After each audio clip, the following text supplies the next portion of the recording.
Une sphère de plutonium de la taille d'un pamplemousse peut détruire Manhattan.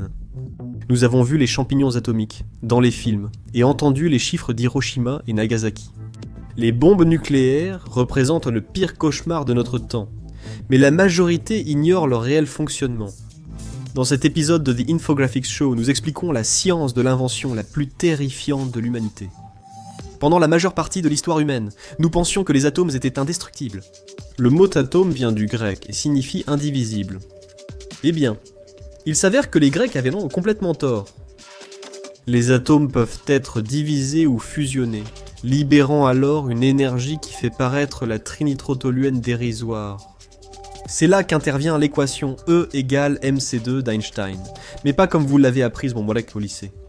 Cette célèbre équation montre qu'une infime quantité de matière contient une énergie stupéfiante. Combien ?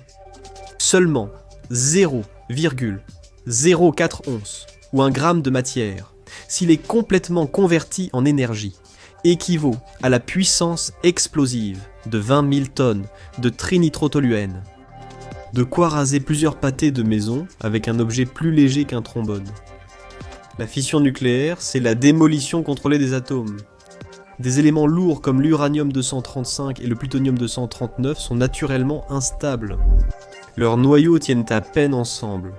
Lorsqu'un neutron percute l'un de ces noyaux instables, c'est terminé. Le noyau se scinde en 2 fragments plus petits, libérant beaucoup d'énergie. Mais ce n'est pas tout. Il libère aussi 2 ou 3 neutrons de plus. Les neutrons s'envolent, frappent d'autres noyaux qui se divisent, libérant plus de neutrons qui touchent à leur tour d'autres noyaux. C'est comme des dominos, mais chaque domino en fait tomber 2 ou 3 autres, accélérant le processus exponentiellement. Les scientifiques parlent d'une réaction en chaîne, cœur de toute arme nucléaire. On ne peut pas juste utiliser n'importe quel uranium et espérer qu'il explose. Il vous faut ce qu'on appelle la masse critique, c'est-à-dire suffisamment de matière fissile, suffisamment compacte, pour que les neutrons aient plus de chances de frapper un autre noyau que de s'échapper dans l'espace. La fission brise les atomes, la fusion les assemble de force. Prenez les éléments les plus légers, des isotopes de l'hydrogène comme le deutérium et le tritium, puis frappez-les assez fort pour qu'ils fusionnent en hélium. Le résultat, c'est encore plus d'énergie par gramme que la fission. Il y a juste un tout petit problème. La fusion, c'est ce qui alimente techniquement le Soleil. Pour que la fusion se produise, il faut environ 180 millions de degrés Fahrenheit et des pressions bien supérieures à celles du fond de l'océan. Ce sont les conditions du noyau solaire, et les reproduire sur Terre est, disons-le, un vrai défi. C'est pourquoi les bombes à fusion, également appelées bombes à hydrogène ou armes thermonucléaires, sont en réalité des dispositifs à 2 étages. La bombe à fission initiale génère les conditions extrêmes pour allumer le combustible de fusion.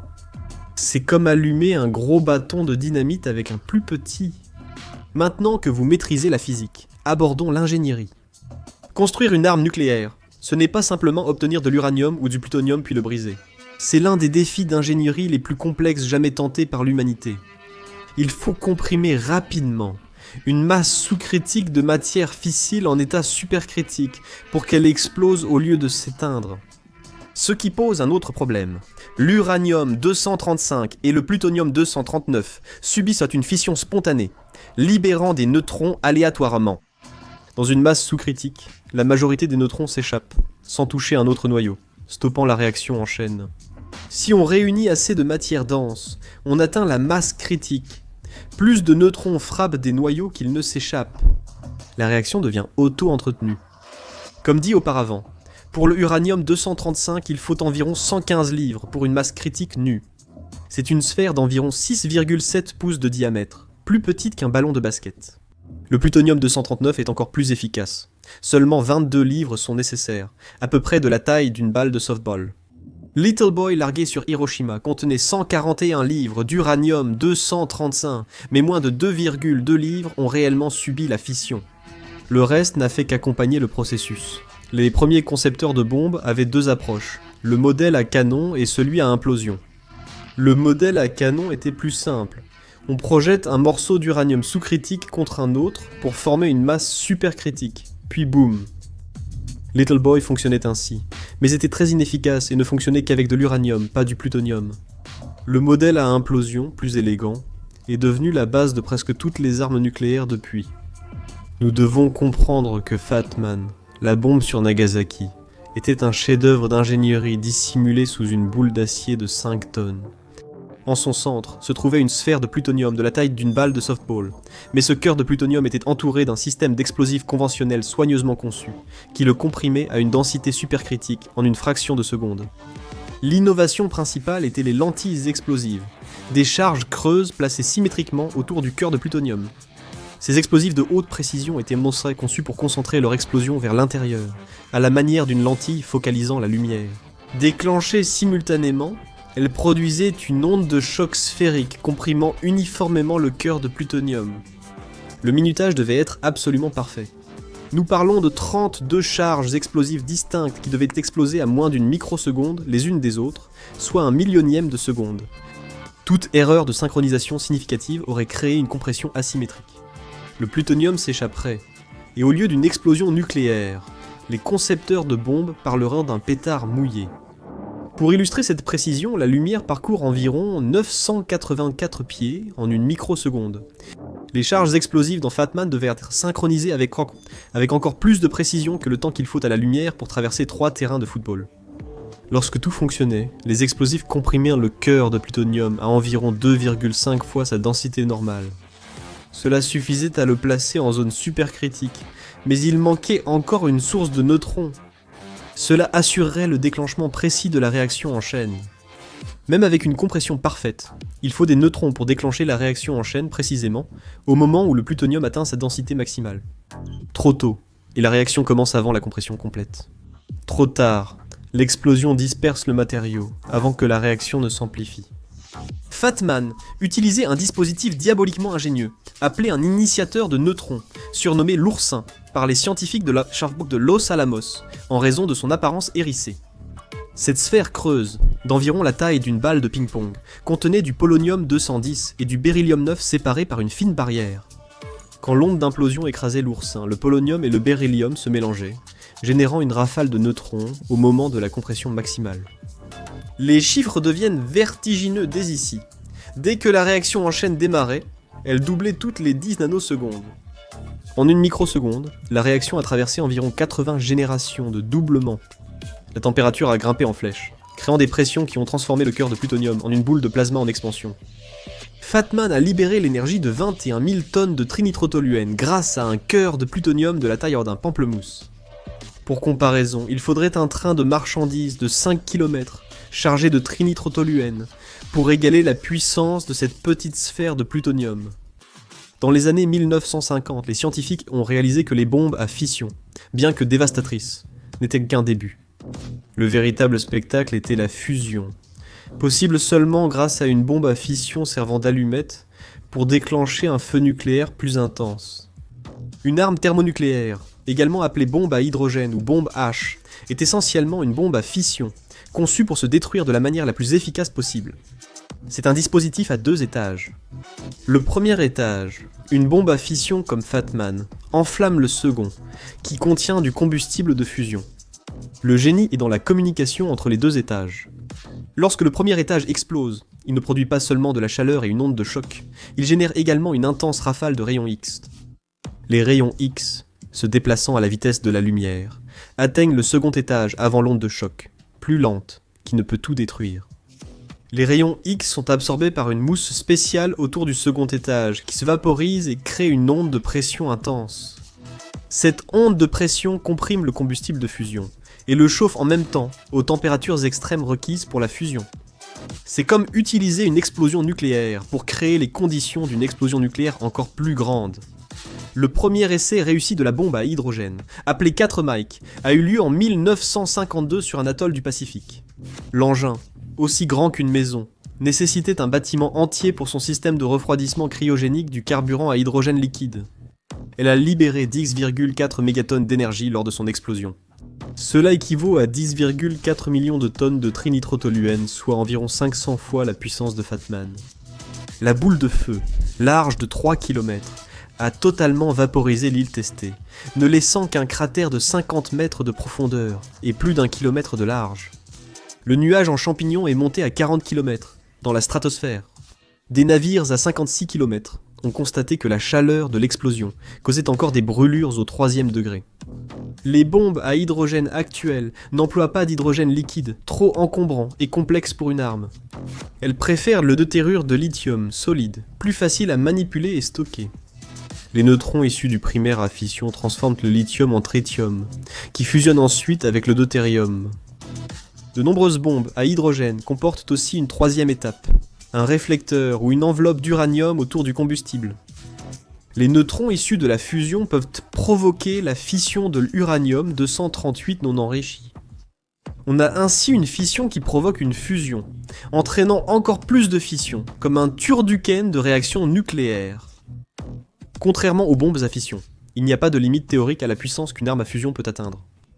Il suffit d'ajouter plus de combustible de fusion. La Tsar Bomba, testée par l'Union soviétique en 1961, a libéré 57 mégatonnes d'énergie. La boule de feu faisait 5 miles de diamètre, le champignon atomique a atteint 40 miles de hauteur, et l'explosion a brisé des fenêtres à 560 miles de distance. Les concepteurs ont en fait dû réduire la puissance par rapport à leur conception initiale de 100 mégatonnes, car ils craignaient que les retombées ne contaminent leur propre territoire. La différence entre une arme nucléaire et un presse-papier coûteux tient au mécanisme de déclenchement. Chaque composant doit fonctionner avec une précision d'horlogerie, car les explosions nucléaires ne laissent aucune seconde chance. Les explosifs conventionnels d'une arme nucléaire sont conçus avec une précision extrême, bien plus qu'un simple ornement. Chaque lentille explosive d'une bombe à implosion est usinée individuellement pour produire l'onde de pression précise au bon moment. Les explosifs employés sont souvent des composés militaires comme la composition B ou le barytol, sélectionnés pour leur puissance et leur constance. L'onde de détonation doit traverser chaque lentille exactement à la même vitesse, ce qui signifie que la densité de l'explosif doit être uniforme jusqu'à un niveau microscopique. Fatman avait 32 lentilles explosives en forme de ballon de football autour du cœur de plutonium. Chaque lentille était une forme 3D complexe conçue avec les mathématiques avancées des années 1940. L'ensemble du système devait comprimer uniformément le cœur de plutonium. Toute asymétrie ferait jaillir la matière fissile sur les côtés, au lieu d'atteindre la densité critique. La détonation débute par l'activation simultanée de plusieurs détonateurs. Ce ne sont pas de simples capsules détonantes, mais des dispositifs synchronisés à la microseconde près. Dans les armes modernes, ce minutage est géré par des systèmes électroniques sophistiqués, s'ajustant à la température, l'altitude et d'autres facteurs. Un matériau fissile parfaitement comprimé est inutile si la réaction en chaîne n'est pas déclenchée au moment précis. Ici, interviennent les initiateurs de neutrons, conçus pour inonder le cœur comprimé de neutrons au moment où il atteint sa densité maximale. Le modèle de Oursin de Fatman était ingénieux mais basique. Les armes modernes emploient des méthodes plus sophistiquées, telles la suralimentation au gaz tritium. Ceux-ci injectent du gaz tritium dans le matériau fissile comprimé, où il subit des réactions de fusion qui produisent beaucoup de neutrons. C'est une réaction de fusion à petite échelle, conçue pour renforcer une réaction de fission qui déclenchera ensuite une réaction de fusion beaucoup plus importante dans l'étage secondaire. Certains modèles récents emploient des générateurs de neutrons externes, de petits accélérateurs produisant des salves de neutrons à la demande. Ces systèmes offrent aux concepteurs d'armes un contrôle bien plus précis sur le moment et l'endroit exact où commence la réaction en chaîne. Les armes nucléaires actuelles sont remarquablement miniaturisées et efficaces. Une ogive W87 moderne pèse environ 600 livres et mesure la taille d'une grosse valise. Mais elle peut produire une explosion de 300 kilotonnes, 15 fois plus puissante que la bombe qui a détruit Hiroshima. Cette efficacité résulte de décennies d'amélioration dans la conception. Les armes à fission améliorées utilisent un peu de combustible de fusion pour renforcer la fission.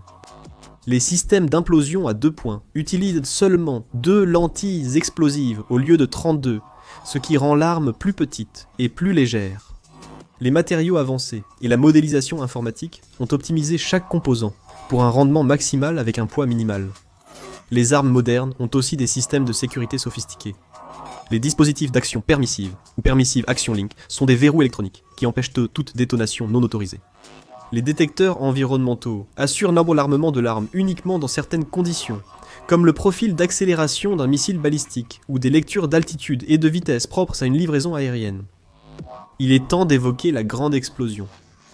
Lorsqu'une arme nucléaire explose, elle libère des forces autrefois confinées au cœur des étoiles. Quand une bombe atteint la criticité, le matériau fissile se transforme en énergie à une vitesse incroyable. En une microseconde, la température atteint 180 millions de degrés Fahrenheit, 7 fois celle du cœur du Soleil.